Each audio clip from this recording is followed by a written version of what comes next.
Good evening, visitors. Welcome to the Australian War Memorial's last post ceremony. My name is Troy Clayton, and joining us today from the Royal Australian Air Force is Squadron Leader Stacey Davids. We warmly welcome the family of Sergeant Robert Spencer Mara, whose story will be told shortly. We welcome the veterans who have served, those that are still serving, and their families that love and support them. We also acknowledge the members of the RSL Services Clubs Association, RSL Victoria, and RSL Queensland, who are watching this ceremony broadcast across Australia. During this evening's ceremony, wreaths will be laid at the base of the Pool of Reflection by family and visitors to the memorial. If you're able, please stand and join in singing the National Anthem.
The Australian War Memorial was the vision of Charles Bean, Australia's First World War official historian.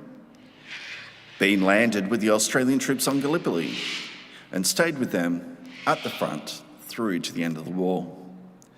The idea of this national memorial and museum came to him at Pozières, France, in the depths of the bloody fighting of 1916. Bean's idea was that this would be a place where families and friends could mourn their loved ones buried in faraway places. It would also be a place that could help all Australians understand what these men and women had endured and what they had done for us. Bean's vision, to which we remain true, is best expressed as inscribed in the entrance to the memorial's galleries. Here is their spirit, in the heart of the land they loved, and here we guard the record which they themselves made. Tonight, we'll read the story behind just one of those on the Roll of Honour, which lists the names of more than 102,000 men and women who have given their lives for us in war and on operations for more than a century. But first, we present a lament, Flowers of the Forest. Wreaths or floral tributes will now be laid at the base of the Pool of Reflection.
Today we remember and pay tribute to Sergeant Robert Spencer Mara.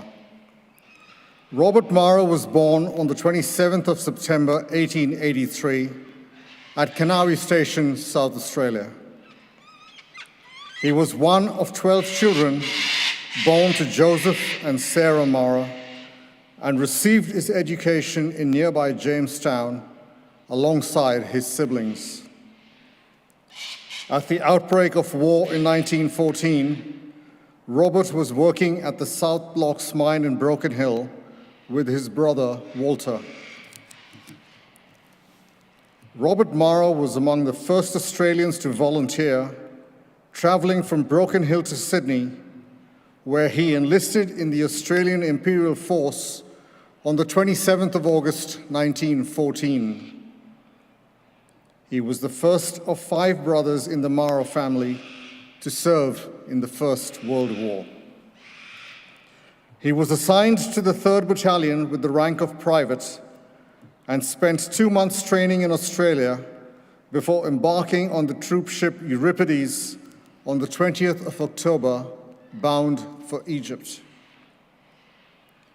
In early December, Private Mara reached Egypt, where he continued training and became a qualified machine gunner.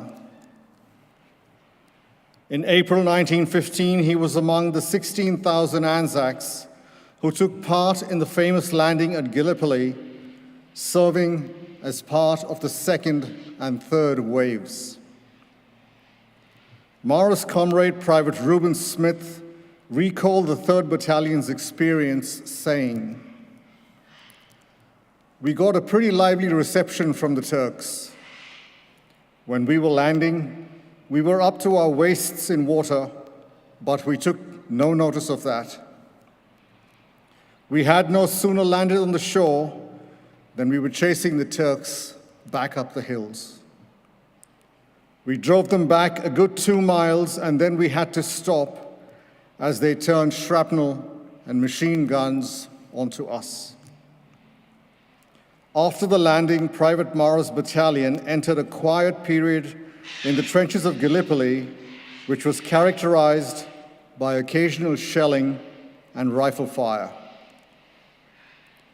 In June, Mara received the news that his younger brother Walter, who was serving on the peninsula with the 12th Battalion, had died of wounds. Mara's battalion served in Gallipoli until the end of 1915, having fought through costly battles such as Lone Pine in August earlier that year. In September, he wrote home to his mother, Sarah, saying, "I know it is hard for you, dear, all your sons leaving you, but still, mother, you ought to be glad that you can send 3 more sons to help me avenge Walter's death. Think what a noble part you have played in the war. You have done what many a woman would be proud to have done. That is, to send 5 boys to fight for their king and country. I feel sure that God will spare some of us to come back to you, and just think what a grand meeting it will be. You, I'm sure, will feel quite proud in the noble part you have played. Hoping you are in good health and trusting God will bring me back safely to you." In December, the Allies withdrew from Gallipoli, and the 3rd Battalion returned to Egypt, where Robert Mara was promoted to the rank of corporal. In March 1916, he was again promoted, becoming a sergeant on board the troop ship Grampian as the battalion sailed to France. Sergeant Mara fell ill shortly after the battalion arrived in France, and in May 1916 was sent to hospital, where he remained for several weeks. He briefly rejoined his unit in August before taking 8 days leave in England in September. Throughout the notoriously cold winter of 1916, the 12th Battalion served in the front lines in the Somme Valley. In mid-December, Sergeant Mara became ill and was again admitted to hospital, this time suffering from pneumonia. On the 23rd of December, he was transferred to the 36th Casualty Clearing Station, where his condition worsened. He succumbed to the illness and died on the 30th of December. Of the 5 Mara brothers who served, Sergeant Robert Mara, Private Walter Mara, and Private John Mara never made it home. Robert Mara was buried at Healy Station Cemetery in France, near where he fell, aged 33. His name is listed on the Roll of Honor on my right, among almost 62,000 Australians who died while serving in the First World War. His photograph is displayed today beside the pool of reflection. This is but one of the many stories of service and sacrifice told here at the Australian War Memorial. We now remember Sergeant Robert Spencer Mara, who gave his life for us, for our freedoms, and in the hope of a better world.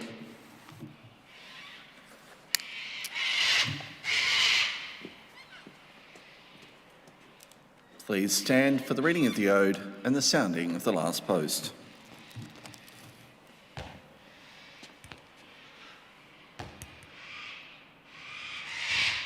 They shall grow not old, as we that are left grow old.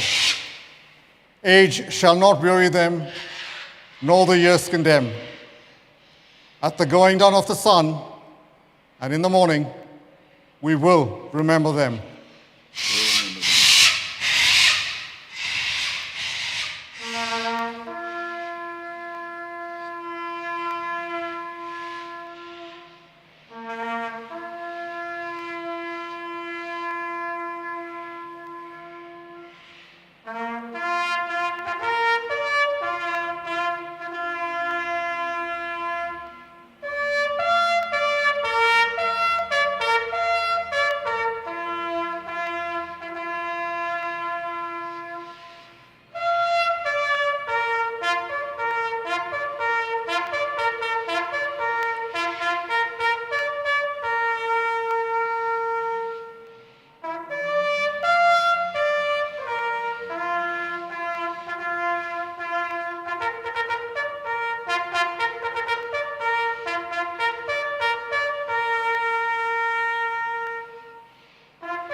Lest we forget.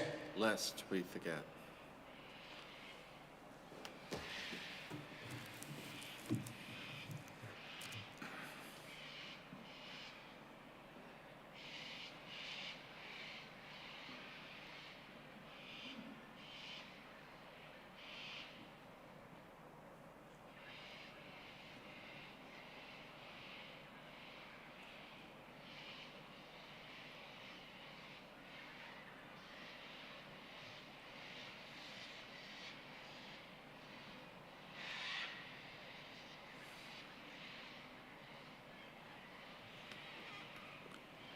We leave you this evening with the words of the memorial's founder, Charles Bean.